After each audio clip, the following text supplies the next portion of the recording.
A fiery horse with the speed of light, a cloud of dust, and a hearty hi-yo Silver, the Lone Ranger.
With his faithful Indian companion Tonto, the daring and resourceful masked rider of the plains led the fight for law and order in the early western United States. Nowhere in the pages of history can one find a greater champion of justice. Return with us now to those thrilling days of yesteryear. From out of the past come the thundering hoofbeats of a great horse Silver. The Lone Ranger rides again. Come, Silver! Let's go, big fellow! Hail, Silver! Hooray!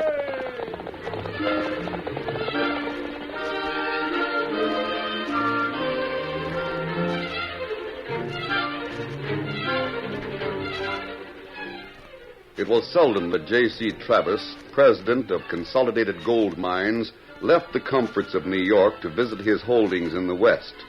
But a summer night in 1876 found him pacing the floor of his company's office in Lodeville. Although 3 men were with him, he seemed less interested in their presence than in a big clock that ticked on the wall. Travis' companions, seated at a table, watched his movements in uneasy silence. Then, as the clock started to strike the hour, he halted and faced them. Midnight. He's late. How's that, Mr. Travis? Somebody else supposed to show up? Yes, Sheriff Brady. I'm expecting John Masters. You mean that private detective I've heard tell so much about? That's the man. He promised to make a report tonight. That's why I called this meeting. Now, look here, Travis. You didn't say anything about bringing a detective along with you from the east. I didn't bring him, Colonel Yardley. He's been here for weeks. Well, as vice president in charge of operations, I should have been advised. Masters has been working for me alone, working in his own way. To smash the Black Hunted gang, I suppose. Of course. It's high time somebody did something to break up that criminal combination. I've done my best as sheriff, Mr. Travis. But I can't work like this Masters fella. This Black Hundred gang, as you call it, has been extorting $5,000 a week from our mine here. Now they want $10,000. $10,000? Just ask Gregg there. They made the demand on him as mine superintendent. That's right. And I know what it means if we have to pay. Bankruptcy. I've got my life savings tied up in consolidated stock. I'm in deeper than you, Sheriff. So is Gregg. Gentlemen, that stock won't be worth the printer's ink on the paper if we go on paying tribute to the Black Hundred. I'll be ruined. Colonel Yardley, it doesn't appear that you've done anything to protect your investment. You're wrong, Travis.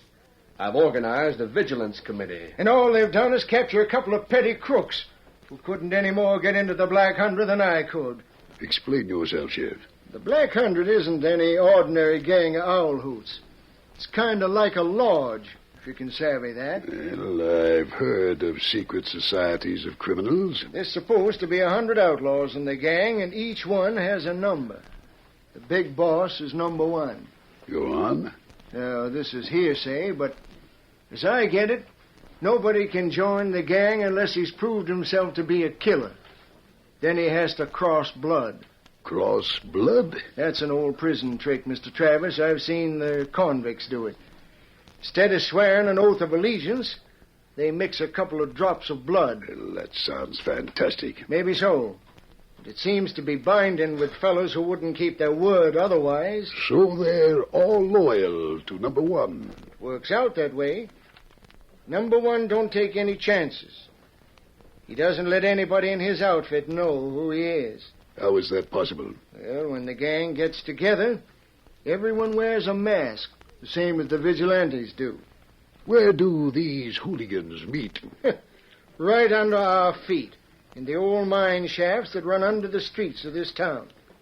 The gang's got some secret way of getting in. Now, I've got a question for you, Greg. How have you been paying over the blackmail money? I just robbed it down one of the old vertical shafts that hasn't been sealed. Suppose we stationed a posse there. We tried that. Nobody came after the money, and the next day we had an explosion in the new mine. It was just what the gang had threatened. Everything depends on Masters. I sure hope your special detective can do something. What's that? Some drunken miner, I suppose. Wait, somebody's been hurt. He's trying to get in. No, easy, Chance. I'll handle this. Maybe a trick. I'll cover you, Sheriff. Open the door. Hey, what the... It's Masters. I'm shot. Get Travis. Tell Travis. Catch him. He's falling. Masters, it's me, Travis. What do you want to tell me? It's no use, Mr. Travis. He's got to talk. He's our only hope. Then there isn't any hope. He's dead.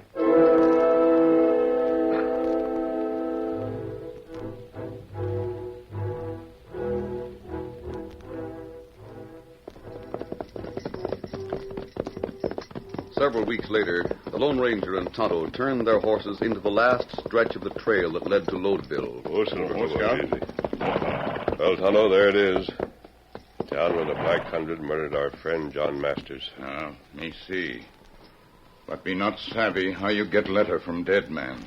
I gave him the address of a mail drop to which he could reach me if he needed help. Oh. When he found he was likely to be murdered in Lodeville, he wrote to us and left the letter with his landlady, instructing her to mail it only in event of his death. The fact that the letter was mailed tells the rest of the story. Oh, what we do in Lodeville? There's only one way of breaking up an organization like the Black Hundred. I've got to join it. But Master's letter make that sound plenty hard. Him say only killer get into gang, become blood brother, a leader.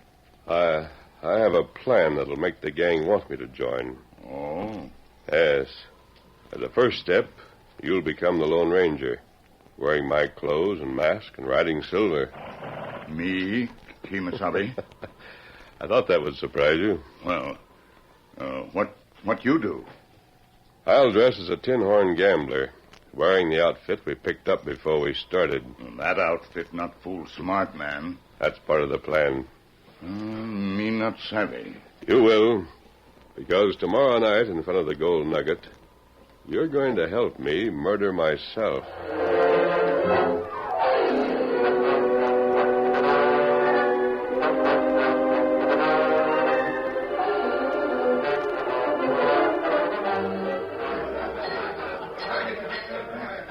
Biff Harris, proprietor of the Gold Nugget Cafe, stood at the end of his bar, his hard eyes fixed on a poker table in the far corner of the crowded room. As he stared, a heavily armed man with a wolfish face and white, well-muscled hands of a professional killer edged up to his elbow. The gunslick spoke without moving his lips. I got some news you maybe ought to pass along to number one. Let's have it, Ace. Colonel Yardley's posted a bunch of vigilantes in the corral up the street. They're ready to ride at the drop of a hat. Colonel Yardley. Got that title, killing Indian squaws and kids. I know he isn't dangerous, but I still think number one ought to let us hang him on his own cottonwood. Anything else, Ace? Yeah. Masked man's hiding out up at the old powder house on the ridge. Wears a white hat and rides a big white stallion. There must be some road agent on the Dodge. Look him over. Sure will. Here. Just what are you looking at? See that big fella in the flashy getup over there? Yeah? Trying to pass himself off as a gambler. Plays worse poker than a sheep herder. Say, Biff, he must be another private snoop like Master. Figure anybody else trying a dumb trick like that? He's my meat. You can take him. Do the job outside, but steer clear of the vigilantes. Look, he's quitting the game. He's heading this way. Good luck, stranger. Oh, I guess poker isn't my game. So I notice. It's not smart to overplay your hand. I'll be back. Let him get through the bat wings before you start after him. He's through. All right, go after him. Put one in his gizzard for me, Ace. Bartender, the drinks are on the house. Well, let's go out there and see what shot. Shooting them. What happened, Ace? You didn't gun him down out there, did you? Somebody beat me to it. What do you mean? It was that fella I told you about, the one in the mask. He rides up, mows down that fake gambler, and then goes galloping over the fella's carcass. Why, the ornery coyote. He must have been laying for that detective. But why'd he bother to carry off the corpse? Probably wants a searcher to keep it from being identified. Smart work, I say. Now what? Come on, Biff, let's go see. Vigilantes. They're out to get the masked man.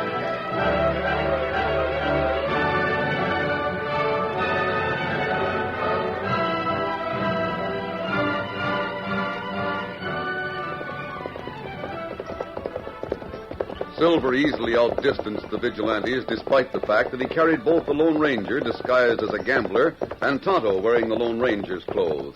The powerful stallion was brought to a halt near the old powder house where Scout had been left. Oh, Silver, ho, easy, steady, big fella. What we do now, Kimasabi? Get out of my clothes, Tonto, and into your own. While I strip off this gambler's getup. You do that plenty quick. Take this fancy mustache and give me my mask. I wear it over the rest of my disguise. And what me do after we change clothes? Ride into Lodeville and keep an eye on the gold nugget. Uh-huh. I expect some of the Black Hundred to be coming this way soon, so stay off the trail. Me almost ready now. Take that gambler's outfit and get rid of it. Somebody coming now. Adios, then. Get going. Get him up, Scout.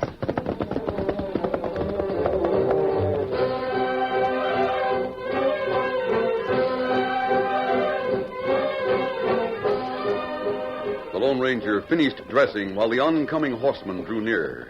In the moonlight, he could see that they were masked. He thought they were members of the outlaw gang, but he was wrong.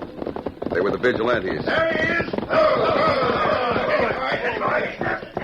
Keep him covered. One move and we'll riddle you. Tie his hands behind his back. I'm doing that. You men belong to the Black Hundred. He thinks we're some of his own bunch because we're masked. No wonder he let us ride right up on him. We're vigilantes. Vigilantes? Right. We aim to hang him from that tree over yonder. Who's the head of the Vigilance Committee? Colonel Yardley, but he's not here. Oh, man, you're making a mistake. You can't prove a murder has been committed. Listen to him now. Everybody saw you gun down that gambling agent. Where's the body? You ditched it along the trail. We'll find it tomorrow. I'm taking your mask off, hombre. There. Anybody ever seen his face before? Oh, I don't know him. I never saw him before. You don't belong around here. Now, listen to me. That gunplay in front of the gold nugget was all a hoax. I'm actually the man you saw fall. You hear that, fellas? He murdered himself. Well, let's get it over with. Get over to that tree.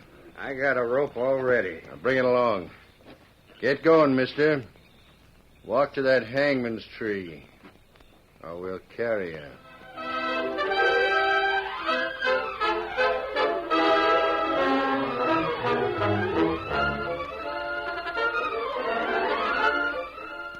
The curtain falls on the first act of our Lone Ranger story.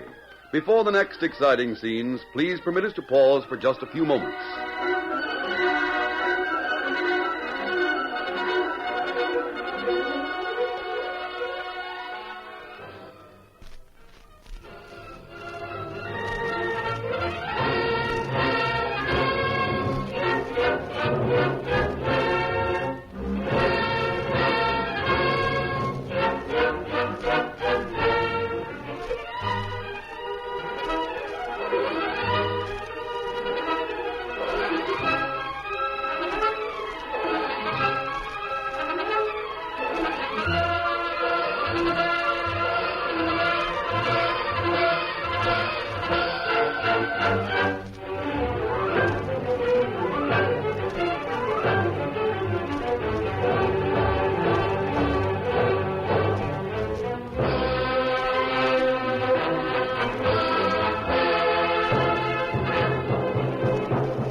Now to continue our story.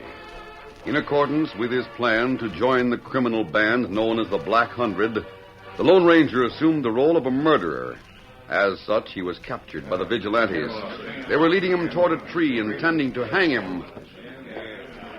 Then the vigilantes heard hoofbeats. It's the Black Hundred. We're outnumbered. We've got to get out of here. Come on. Get up here. The vigilantes quickly abandoned their plan to hang the Lone Ranger and ran for their lives as the masked members of the Black Hundred charged upon them.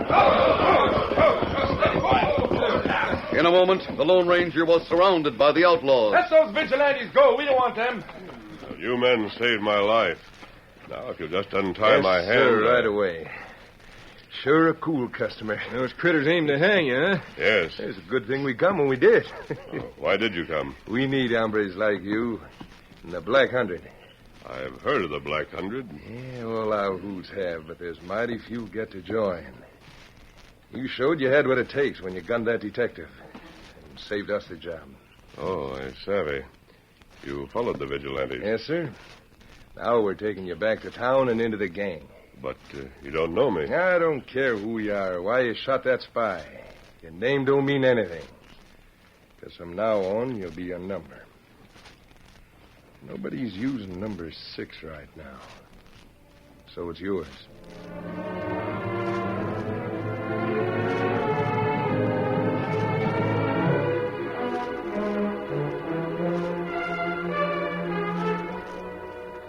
Several hours later, the Lone Ranger and Biff Harris entered the dark maw of a lateral shaft linking the rear room of the Gold Nugget Cafe with the netherworld of the Black Hundred. Behind them, a cleverly concealed door slid shut.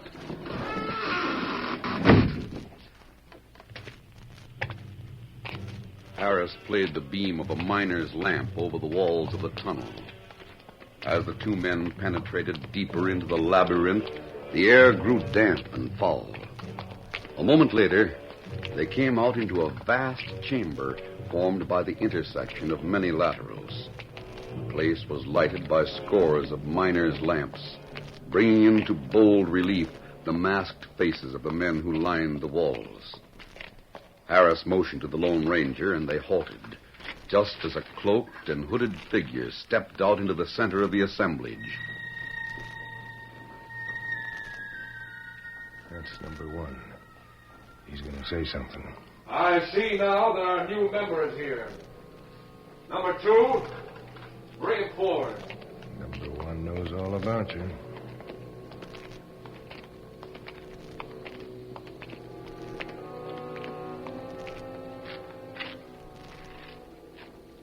So you're the Lobo who flashed his fangs in Lodeville tonight, huh? That was good work. You won't regret it. I never regret what I do. Then we'll get on with the ritual. Give me your right hand, number 6. Ringed by menacing gun barrels, the Lone Ranger extended his hand, thumb upturned. The mysterious leader of the criminal conclave pulled a pin from the folds of his robe and made a quick thrust. Number 6, I've drawn your blood. You will now draw mine. Take the pin. Here's my hand. That's right. Now press your thumb against mine. 199. Number 6, you have now crossed blood with number 1. You are confirmed in the Brotherhood of the Black Hundred. Are you ready to use your guns again? I'm always ready, number 1. There's one man in Lodeville who knows too much about us. He isn't dangerous himself, but we can't have him giving information to private detectives. I understand. I'll give you just 24 hours in which to get rid of him. You report back when we meet tomorrow night. Give me his name. Tell me where to find him. He won't be hard to find. He's Sheriff Brady.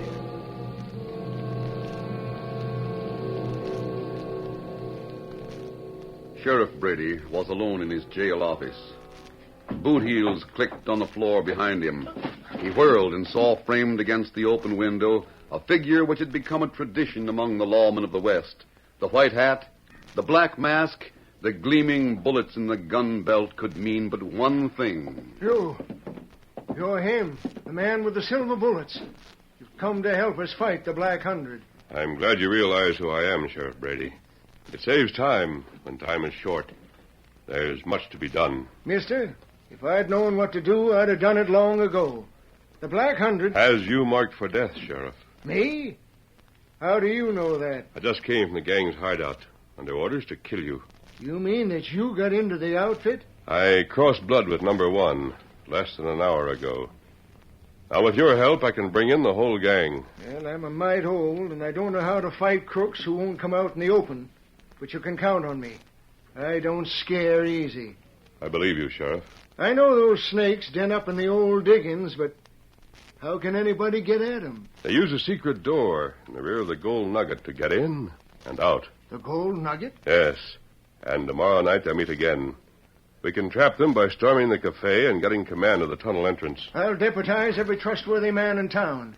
We'll keep them holed up until they starve or surrender. Say, maybe they've got another way out. Yes, there is another way of escape. But only number one knows how to find it. How are we going to stop number one from being there?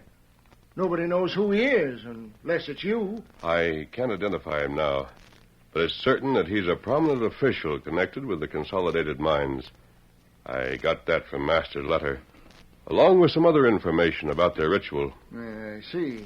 I want you to get Travis to call a conference of his company officials and mine bosses tomorrow night.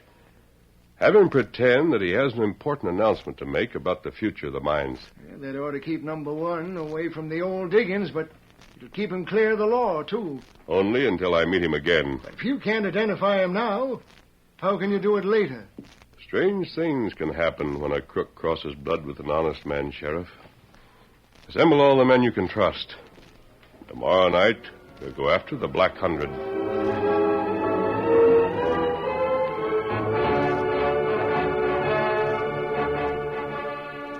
Only trusted men were deputized and instructed by the sheriff.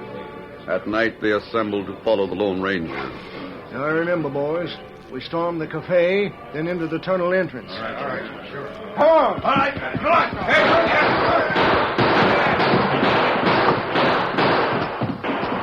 Fighting lawmen rushed the cafe. Get back against the wall! There was little resistance. Those in the cafe were quick to surrender to the determined aggressors led by the Lone Ranger. All of you line up against our wall. Where's the entrance to that tunnel? I'll show you, Sheriff. You sure the Black Hundred will be down below? Yes. They'll cut us down like flies if we go through the tunnel. No, they won't. We're going to take them without firing a shot.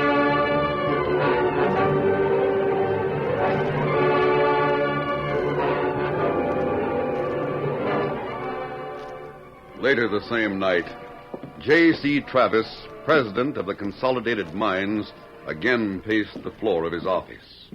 Crowded into the room were the company's key men.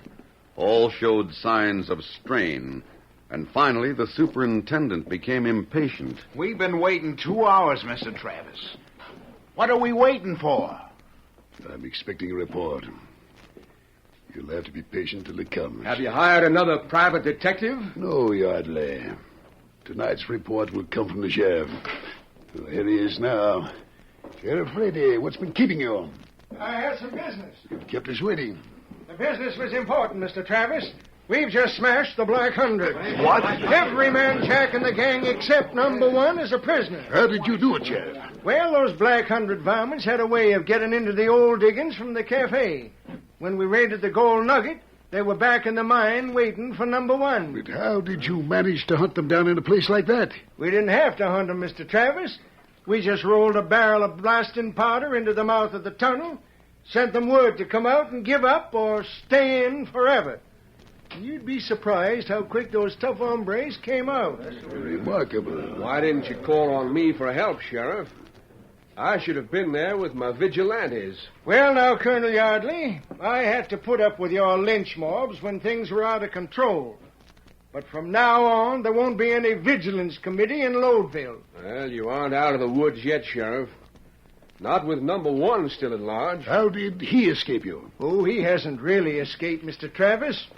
You see, I have something here that will identify him. It's a little gold trinket. It's part of a watch fob. Now pass it around and see if any of you recognize it. I never saw it before. How about you, Greg? Let me see it. New to me. Pass it to Yardley. Why, yes. Let me see it.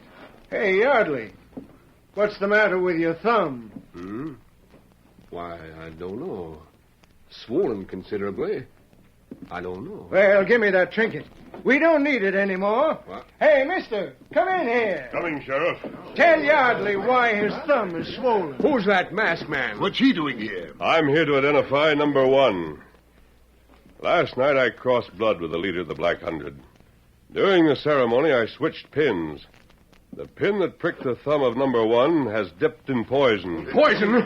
Well, help me, I'm poisoned. That's right, number 1. That's why your thumb is swollen. Sheriff, who is this masked man? I'll tell you later, Travers, but take it from me, he's all right. I'm poisoned. I'm poisoned. Do something. So you admit you headed the Black Hundred. Why did you try to break your own company? Help me. Talk. I wanted to be the sole owner. I wanted to buy up the stock for little or nothing. You were clever, Yardley. Your fake military title, your vigilantes, and the connection with the mining company made you a man above suspicion. Do something. Help You me. scheming crook, you deserve to die. He will hang. But the poison. The poison was like poison ivy. It's not fatal. Your thumb will be all right in a few days. Why? He's your prisoner, Sheriff. Wait, come back here. That masked man. Now, who in blazes is Now, he? just a minute, Greg. I'll put the cuffs on Yardley. I'm licked. I know I'm licked. Sheriff, we're indebted to that masked man. Bring him back. He sure has a way of turning up unexpected and slipping away before he can be thanked. Doesn't he, Travis? But who is he? Nobody can tell that, Mr. Travis. He's just called the Lone Ranger.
The story you have just heard is a copyrighted feature of the Lone Ranger Incorporated.